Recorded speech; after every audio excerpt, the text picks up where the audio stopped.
Hello YouTube, Sidekick here again in my P-47 Thunderbolt, otherwise known as the Jug. Now last time that I was out in the Jug, we flew some runs on the practice range in the Caucasus map, just to kind of refine or learn our bombing techniques. But today we're going to try and apply that technique against slightly more realistic targets. So we're here on the Normandy map, getting ourselves taxied out to the runway. Now, it's still going to be a practice mission, and the targets are going to be predefined, and they are going to be marked with smoke, but at least some of them will be firing back. So we will find out just how effective our bombing is against defended targets. So basically, we're going to come out to the runway here, we're going to take off, climb out to the south, and when we get close to the target area, we'll get some new radio menu items for available targets, and then we'll select one, we'll get a description, the target will spawn, and we'll get a smoke mark. Now, we are also going to use the target information tracking script, but in this case it's going to be automated, so that when we dive in on a target, it will automatically activate, and then it'll give us our results once we leave the immediate area of the targets. There's 6 targets to choose from. Some are pretty easy, some are going to be a bit more of a challenge. So, here we are getting lined up on the runway. Always important to get the tail wheel locked when you're taking off in the Jug. Final checks to make sure that we are ready to go. And I think we're just about there. Let's open her up and see what she can do.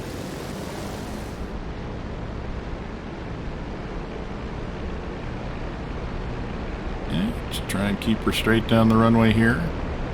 One thing I certainly find with the Jug is you need to let it get going a little bit faster. The manual says it'll take off at around 100. I'm pretty sure you want to wait until it gets up quite a bit beyond that, maybe even one as high as 130. Otherwise you kind of stagger up into the air, at least if you're carrying anything. And now we're getting up some speed, going straight down the runway. Pretty soon we should be able to get off the ground here. In one hop maybe. There we go. And we're up. And we're closing the canopy, getting the flaps up, and getting the gear up. Also going to want to close the cowl flaps here in a sec so we can get up over 200 miles an hour. Alright, so as I was saying, the period of time that we're going to be simulating in this practice mission is the period in mid-July 1944, after the Allies had been ashore in Normandy for a month, but we're still bottled up in the beachhead, and we're just turning due south here, climbing out. Now, the Americans were still in the extremely close Bocage country that you can see we're flying over right now, although they had finally captured the main road junction of the town of Saint-Lô, but they had not been able to break out. So a major operation called Operation Cobra was planned to break the deadlock. So we're simulating the time here just prior to Operation Cobra with the front line around Saint-Lô. We'll talk a little bit more about what was unique, especially in the use of air power in Operation Cobra. What we're coming up here now on the point at which we're going to get our target menu. So let's just wait until we get our first target selected, and we can talk a little bit more about Operation Cobra and how it was different than what had gone before. Anytime now we should be getting that target indication, and there it is. So targets are now available. So we're going to go into the communications menu here once we're stable. There we go. We're going to click on Other, and then we're going to select the first target, which is an anti-tank gun with infantry. It's located in the corner of a tree line at the eastern end of a small village, and we're going to have red smoke marking it. The smoke mark is not on the target, though. It's to the south of the target. So it's actually pretty close. I think it's almost under our nose here. Let's see if we can... Here we go. There's the red smoke. So we're going to set up our run here on this target. So if you remember from the bombing tutorial we did last time, there's 2 important things we need to have in mind when we're setting up the run. We need to know where the target is, essentially our release point, but we need to pick an aim-off mark that's a little bit beyond the target, and that's actually what we're going to put the crosshair of the reticle on. Now, the other thing is we're just going to wait until the smoke gets just in under the wing there. Pull back on the power. We're also going to put 4 clicks of left rudder and 4 clicks of forward trim in as we roll in, and get a picture of where I think I see the corner of the wood line there. Try and get the cursor or the reticle up to that, and then a little bit beyond it, and then try to hold it there as we come in. Hold it a little bit beyond, and then release. Now I think I'm probably going to drop it a little short because I let the cursor, the reticle, go up a little high. Yeah. So we didn't do too badly, but we didn't hit the anti-tank gun. But we did get some of the infantry that was nearby. And there's our results from the range script. Yeah, we're 60, 70 meters from the target. But we did drop at 1,400 feet, which isn't a bad altitude. Okay, not a great first result, but a good way to get broken in. So now we just need to come off here to the right. We're going to have to turn back, climb up. From what I've been finding, you really don't want to start your runs at much less than 6,000 feet. And although the P-47 does go down in a hurry, it's methodical about the way it climbs, shall we say. So, while we're climbing back up, let's talk a little bit more about Operation Cobra. Operation Cobra used air power in a couple of very distinctly different ways than it had been used before. The most obvious of this was the fact that it used strategic bombers to literally carpet bomb a path through the defenses. Now, this was certainly impressive, but it also pretty much proved to all concerned that this was just not a good use for strategic bombers. In fact, this is the last time that strategic bombers would be used in direct support of a ground attack during the war. There were a couple of reasons for that. The first was that the chance of friendly casualties was really quite high. And when friendly troops were caught in the bombing, it was pretty devastating. It was also, the problem was just the indiscriminate nature of the destruction. And it was a serious issue. I mean, it did stun the defenders, but the Allied ground troops were really not able to take full advantage of the disruption because they'd been pulled back so far from the front lines to avoid being caught in the whirlwind. And then for another thing, the bombing turned the landscape into a moonscape of craters and rubble that really slowed progress and provided even more cover for the enemy to exploit. So in the end, it was basically decided that strategic bombers were just not a very good tool. Okay, we're picking a second target here. This time we're going to pick the enemy HQ, the second target. It's an enemy HQ. It's located in the middle of a town, west of St. Lo. There's a white smoke marker at the intersection at the southeast edge of the town center. So our target is to the northwest of that smoke mark. As we get a little bit closer, we'll try and pick out exactly what we want to bomb. Now, this is one of the things about the way I chose these targets. I think this is my impression, anyways, of realistically what pilots faced. In this kind of country, they often did not actually see the enemy that they were trying to bomb. They really went from landmarks, that tree line, that town, that clump of buildings, and they basically bombed the landmark and hoped that in so doing they would actually get the enemy as well.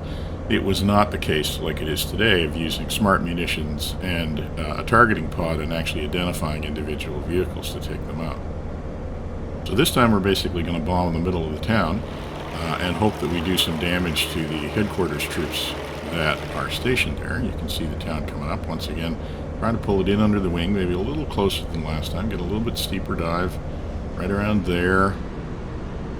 And powering back. When I power back, I give it 4 clicks of left rudder trim. Push forward on the nose, give it some forward nose trim. Try and find a landmark in the middle of the town, just this side of smoke. We got a little bit of flak coming up. Somewhere around there, and the target is right under the nose about now. And see how we do. Okay. Well, I think we're a little bit off the left. We still did manage to do some damage, obviously, by the bomb damage assessment results we're getting. 50-odd meters from where the target should have been, and it was mostly to the left, which is what it looked like there. So, and we dropped at about 1,800 feet, which is good, because the lower you get, the more likely you are to run into trouble with flak, and some of the later targets are definitely going to have more than their share. So, once again, we go back upstairs here in a stately fashion in our P-47. We can keep talking about Operation Cobra while we're waiting to get back to the point where we can pick our next target. So, the other innovation in the use of air power that started with Cobra was actually in the use of tactical air power, because Cobra actually saw the very first use of what we would today call close air support. For all the myth and legend about Allied air power that's kind of grown up since the war, the truth was that when the Allies landed in Normandy, there was no real intent or process for aircraft to directly engage enemy units directly in support of troops on the ground. Allied fighter bombers were incredibly active up to, during, and after the landings, but their missions were more what we would call today battlefield interdiction. They were mostly operated some distance behind the front lines, and looking for troop concentration, so we're just going to pick our next target here. We're going to take the Convoy this time. So it's a convoy of several vehicles parked along the road. It's located south of St. Lo, and there's an orange smoke mark to the south of the target. There it is. So we're going to work our way around now. It didn't say in the description, but I can tell you that the convoy runs east to west. So we're going to try and get off the west end of it and come down along the road. So it's going to take a little while while we do that. So, back to what I was talking about, the actual mission of fighter bombers after the D-Day landings. It was really what we'd call battlefield interdiction. They mostly operated some distance behind the front lines, looking for troop concentrations or convoys on roads, or communications nodes, or even just destroying transportation infrastructure like railways, including engines and rolling stock, as well as bridges and major intersections. But there really was no way for a ground commander to ask for direct support from the air. Air support requests were basically handled at the division level, and requests would be transmitted from the division up to the army level, where they would be passed across to the tactical air commander, who would task a fighter group to find the target. This process could, and usually did, frankly, take hours, but all of that was going to change during Operation Cobra. Okay, so we're coming up on the Convoy. This is probably the easiest target of the 6. There really isn't a lot of air defense to speak of. There's a few vehicles that have machine guns. And you can actually see the vehicles because they're kind of half under the trees, but you can't actually see them. So we're coming around. You can see the smoke mark. You can see the line of trees that it's behind. That line of trees is along the road that has vehicles lined up on it. And so we're just rolling in, coming along the road, going to pick a spot. Our release point's going to be right in the middle, right opposite the smoke mark. We're just going to aim a little bit beyond it. Right, hold it steady, and release. And you can see we already did some serious damage. And now we're scooting out. Get our results here. Nice. 25 meters away from the target mark. Dropped good and low at 700 feet. We still see the destruction continuing in our wake there. Okay, you can also see that we were rolled a little bit, maybe 4 degrees, and so the wings not being level is probably partly the reason why we are off a little bit to the left there. Alright, we have started our climb back to altitude here in the P-47, so let's finish talking about Operation Cobra and the use of tactical air power. Basically frontline battalion and company commanders had been screaming for some way to suppress and destroy enemy armor and strong points using all of this air power that they had been hearing about. But because of the way the tasking system was set up, it just wasn't responsive enough for them to actually make use of it in the field. So, to give frontline commanders the capability to actually work with air power, the 9th Tactical Air Command that controlled the fighters in Normandy started putting what we would now call forward air controllers directly in with the infantry and armament unit. Okay, we worked our way a little ways west here, but we're now picking up our next target. It's an artillery battery with 5 howitzers and associated vehicles.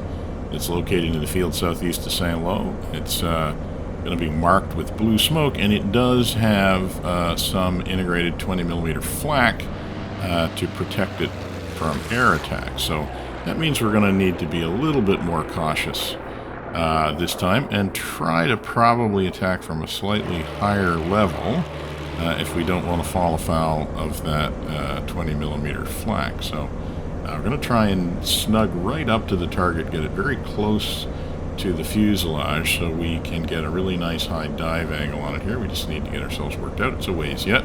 So let's continue to talk about the advent of the forward air controller. Now, these were usually active duty pilots who actually left their squadrons for a little while and actually went to the field with the infantry and the armor and accompanied them directly into battle. And they were equipped with radios with which they could talk directly to the aircraft overhead and direct them onto targets, often within just a few hundred meters of the advancing units.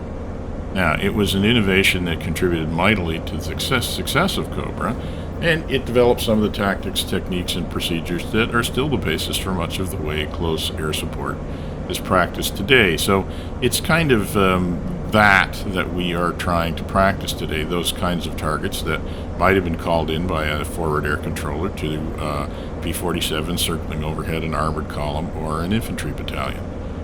Okay, so we're closing up on our artillery battery. I think I see the field that it's probably in. One thing about artillery battalions, at least they have to be out in the open. We'll probably actually be able to see the howitzers when we roll in. We just need to snug up to it just a little bit more because we really do want to get nice and close to it before we start the dive so that we can have a nice steep dive and we can pull out fairly high up. Now, the other thing that I found about diving in on flak is you don't want to start too high because you don't want to dive for too long because they can definitely line up on you then. Okay, we're getting nearly there. Rolling in. Click the left rudder trim, the down elevator trim. Look at all that flak going where we used to was. That's good. Let's see if we can see the howitzers. Okay, I think I see them in the field, and there we go.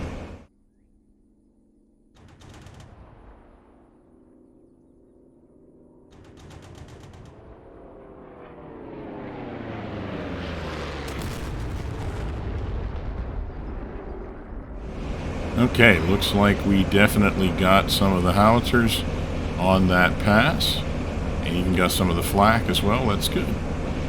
That was a pretty successful drop. Yeah. Alrighty, less than 10 meters from the target location. Pretty hard to beat that, and dropping at over 2,000 feet. All in all, that was a pretty good run. I think I'd like to see more like that for sure. And once again, we're egressing here low, building up some speed, and then we're going to climb back up. Let's do one more target today. We just need to get back up to altitude before we enable it.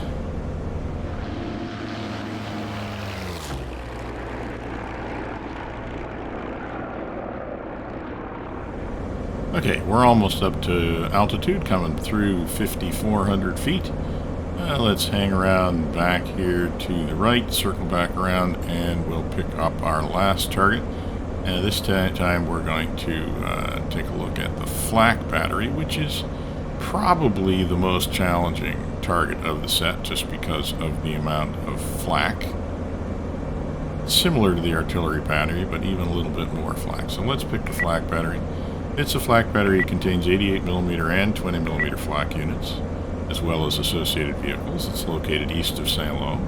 The 88s are located in a field north of the small village, and the batteries are in the village, or the vehicles are in the village, and the green smoke is just to the south of the target. So once again, we're going to come around. I like keeping the target on the left-hand side, although obviously you can roll in from the right if you want to. Start our run, just keeping it off to the left. As I said just briefly there when we're rolling in the artillery battery, I did have found that I want to resist the temptation to get too high. For a while there I was trying to do runs, nice steep runs from even 8,500 or 9,000 feet, but what I was finding was that I was in the dive for so long that the flak was actually picking me up because I was basically flying in a straight line. So it does pay to be able to roll in and pick up the target more quickly so that you can basically be in the dive for a shorter period of time. There is a length of time that if you go past it, the flak's going to get you just about every time. So I found that somewhere around 7,500 feet's about the sweet spot. Lets me get a good high dive angle, but it also means I'm not diving for too long with my wings level, presenting a very attractive target. One thing about the Jug, it's not a small target. Okay, once again, trying to snug it in pretty close to the fuselage so we get a nice high dive angle. You can see that field to the front and left of the green smoke, just this side of the village. I think I can actually see some of the flak guns there. And here we come, pulling off the power. Put in the left rudder trim, put in the forward elevator trim, roll it in. I'm going to aim sort of right for the V, maybe just sort of the middle of the V shape there. So I want to put my reticle a little beyond that, hold it there. Oh yeah, there's the flak, and there's the release.